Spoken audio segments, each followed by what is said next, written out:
सभी सम्मानित अन्नदाता किसान साथियों को सादर जय बलराम और सभी आदरणीय जनों का मेरे YouTube चैनल मेरी खेती मेरा अभिमान में स्वागत है।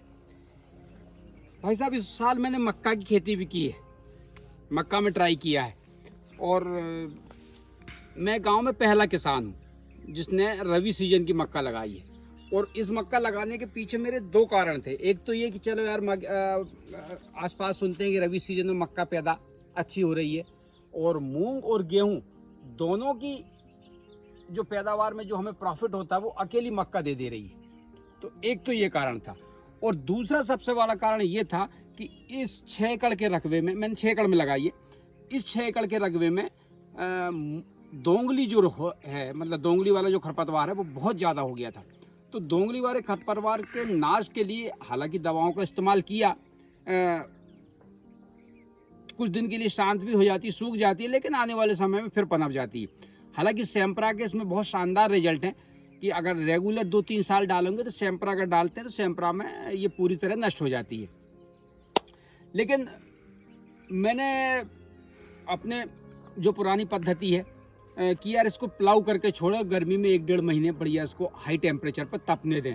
उसमें खरपतवार के अलावा और कई तरीके के जो कीटनाशक जो जीव जंतु होते हैं मिट्टी में वो नष्ट हो जाते हैं। तो उसी बात को ध्यान में रखते हुए मैंने इस बार इसमें मक्का लगाई है, क्योंकि गेहूं कटने के लगभग 15 से 20 दिन बाद, 15 दिन बाद, अगर गेहूं के साथ की बोनी है तो गेहूं से 15 दिन बाद हमारे भुट्टे टूट जाते हैं। मतलब गेहूं अगर 4 महीने की फसल है तो ये लगभग 4.5 पौने 5 महीने कह सकते हैं। तो गेहूं कटने के 15 दिन बाद जब भुट्टे टूट जाएंगे उसमें फिर इसके बाद मैं इसको प्लाउ करके छोड़ दूंगा और पूरा मई और जून मतलब जब तक कि पानी ना आए, ऐसे कि लगभग 1.5 महीना तो पक्का ये धूप खाएगी लगभग हाई टेम्परेचर पे। तो इसलिए मैंने इसमें एक मेन वजह मेरी यही थी कि इसको लगाने के लिए कि यार इसमें बढ़िया मैं धूप खिलाऊंगा। लेकिन लगभग मतलब किसान, मैंने तो पहली बार की है, लेकिन लोग जिन्होंने लगाई है वो बताते हैं कि 50 कुंटल प्रति एकड़ तक इसकी पैदावार मिल जाती है।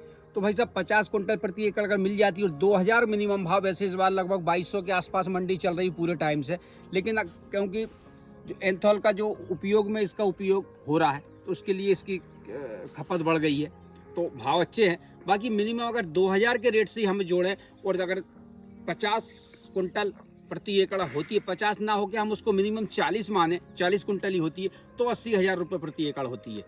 तो गेहूँ और मूंग दोनों करके 80,000 के आसपास जाते हैं, जिसमें 2 फसल की लागत हमें माइनस करना है।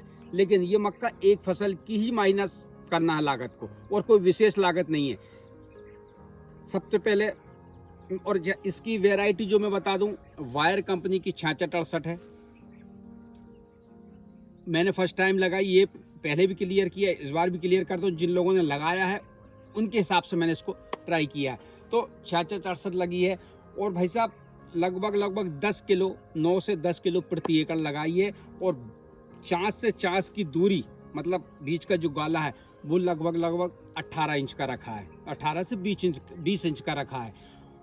और डीएपी मैंने इसमें पहले 1 से 1.5 बोरी प्रति एकड़ बो दिया था।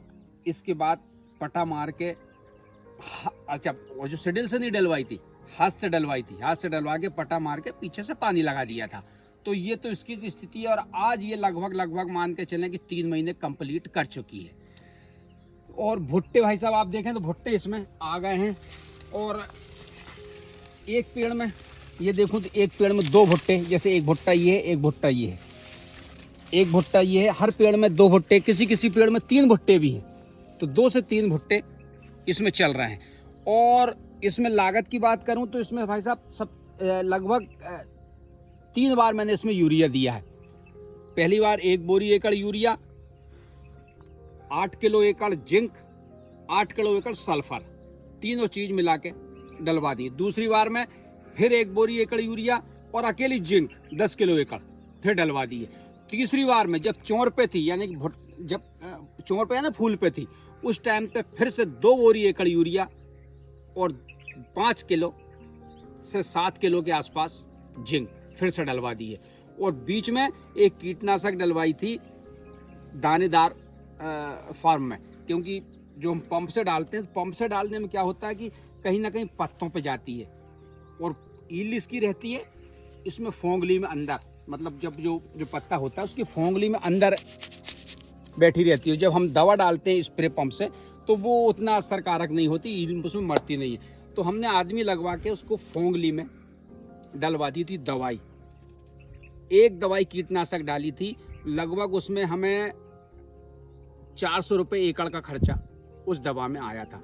और ये एक बात और यहाँ और क्लियर करता चलूँ कि मैंने जो यूरिया डलवाया है वो मक्के की गोड़ में डलवाया है। तो भाई साहब इस समय पानी इसमें अभी तक हम दे चुके हैं 4, मतलब एक उगाने का सहित 4 पानी हो चुके हैं।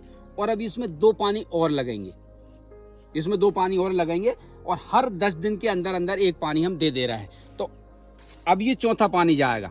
4था पानी के बाद फिर से 1 पानी और लगेगा जो भुट्टे का पकाव का पानी होगा, लगभग 5 पानी, क्योंकि अब जो टेम्परेचर हाई जाएगा तो नमी जल्दी खत्म होगी। तो वो हमें मतलब ये आखिरी के 2 पानी का विशेष ध्यान रखना है। तो ये हमारी, और भाई साहब पहली बार मक्का बोई है, लेकिन मेरा एक्सपीरियंस अभी जो बता रहा है बहुत शानदार है। मक्के की फसल बहुत अच्छी है, लागत कोई विशेष नहीं है। और अब सबसे अच्छी बात यह है कि अब ऑप्शन आ गया हमारे पास हार्वेस्टर का।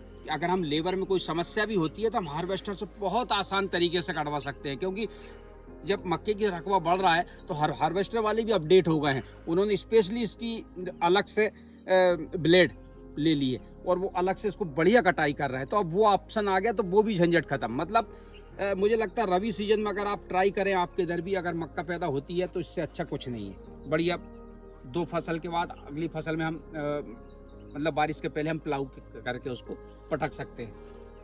तो भाई साहब इसमें अब एक समस्या हमारे यहाँ ज़रूर थी कि जंगली जानवरों की, जिसमें सुअर ले लो, आपकी वो लड़ैया जिनको हम गांव की भाषा में कोलिया कहते हैं, या लोमड़ी या आवारा पशु जानवर, वो एक बड़ी समस्या थी।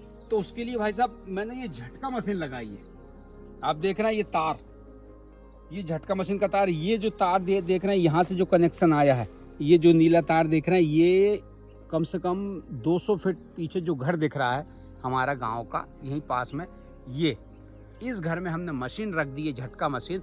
और उस तार के थ्रू ये कनेक्शन, मतलब यहाँ आया करंट, और इससे फिर यहाँ से ये देखें आप, यहाँ से सप्लाई दे दी है हमने उसको तार में।